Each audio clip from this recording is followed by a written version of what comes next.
Pada Pilkada 2024 di Bali, ada 4 orang anggota DPRD Provinsi Bali terpilih pada Pileg 2024 yang maju sebagai bakal calon kepala daerah.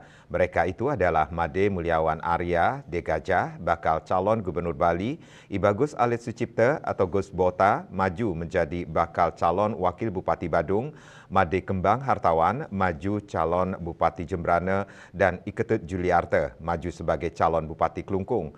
Keempat tokoh ini telah resmi mendaftarkan diri ke KPU wilayah masing-masing.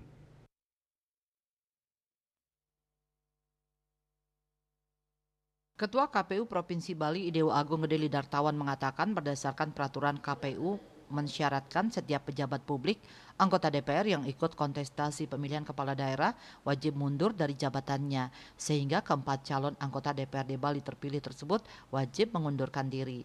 Lidartawan mengungkapkan keempat anggota Dewan Bali terpilih tersebut telah mengajukan surat pengunduran diri dan telah diproses oleh KPU Bali.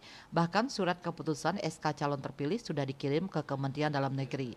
Dengan demikian, penggantinya akan langsung bisa dilantik pada 2 September 2024 di gedung DPRD Provinsi Bali. Jadi tidak perlu ada anggota pergantian antar waktu. Berdasarkan data yang dihimpun, bakal calon Gubernur Bali Made Mulyawan Arya atau Degajah dari Partai Gerindra digantikan Iwayan Subowo sebagai anggota DPRD Bali periode 2024-2029.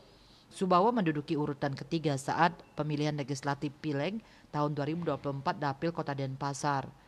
Subowo meraih 2.627 suara.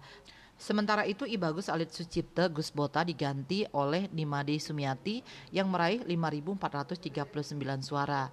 Made Kembang Hartawan diganti oleh Igusti Agung Bagus Suryadana yang memperoleh suara urutan ketiga terbanyak dari PD Perjuangan Kabupaten Jembrana. Sedangkan Iketut Juliarte dari Partai Gerindra diganti oleh Iketut Mandia.